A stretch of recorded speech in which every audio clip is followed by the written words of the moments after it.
কে বলবে চূড়ান্ত সফলদের সবসময় পেশাদারিত্বের মুড়কে নিজেদের মুড়ে রাখতে হবে? কখনো খসে পড়বে না তাদের বর্ম, কেউ দেখতে পাবে না তাদের আবেগের উত্থান পতন। ব্যর্থতার দীর্ঘ যন্ত্রণার পর বিশ্বকাপ জিতে মাঠেই কেঁদেছিলেন আর্জেন্টিনার মহাতারকা লিওনেল মেসি। কয়েকদিন আগে সাপমোচন ঘটিয়ে প্রথমবার আইপিএল চ্যাম্পিয়ন হয়ে শিশুর মতো কেঁদেছিলেন ভারতীয় ক্রিকেটের নক্ষত্র বিরাট কোহলি। এবার পালায় ক্রিস্টিয়ানো রোনালদোর। ইউরো চ্যাম্পিয়ন স্পেনকে হারিয়ে নেশনস লিগ জেতার আনন্দে মাঠেই কেঁদে ফেললেন CR7।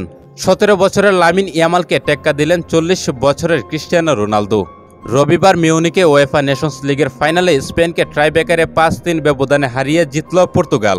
নির্ধারিত সময় খেলার ফলাফল ছিল 2-2। অতিরিক্ত সময়ে কোনো গোল হয়নি। অবশেষে টাইব্রেকারে জিতল পর্তুগাল।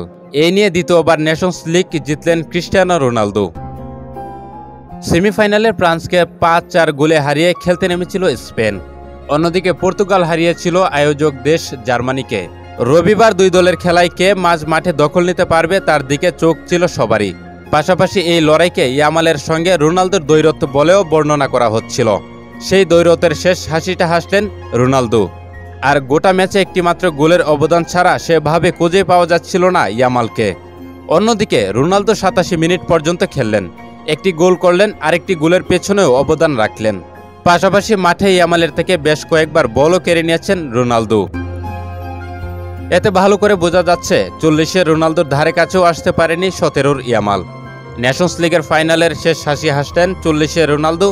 আর হতাশার চাপ নিয়ে বাড়ি ফিরতে হয় ইয়ামাল পেদ্রিদের।